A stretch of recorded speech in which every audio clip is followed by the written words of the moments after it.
Dicen que somos raros hasta en el nombre, pero lo raro habría sido crear un partido, como los demás. No damos nada por sentado. Nos gusta darle vueltas a las cosas. Y a veces también dudamos. Creemos que en política hay que escuchar mucho más y hablar mucho menos. Pero sobre todo hay que dedicarse a hacer. Nos gusta la política sin letra pequeña, y las cosas claras, sin tecnicismos, sin complejos, sin vender motos.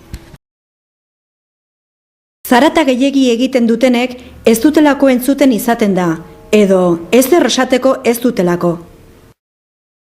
Nos importan tus ideas, no tu edad. Por eso no tenemos juventudes. Tenemos jóvenes con ideas.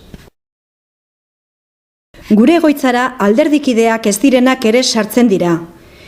Txateatzera, egunkaria irakurtzera eta batzuetan politikaz hitz egiten dugu. Ni izquierda, ni derecha, ni centro. La única dirección que interesa a la gente es hacia adelante. Bakarrizketak barregarriak izan daitezke umorezkoak direnean. Guri elkarrizketak gehiago gustatzen zaigu. Nos tomamos muy en serio ser un partido abierto. De hecho, no borramos las críticas de nuestra web. El que diga que tiene la solución para todo, miente, porque las soluciones solo las encontraremos entre todos.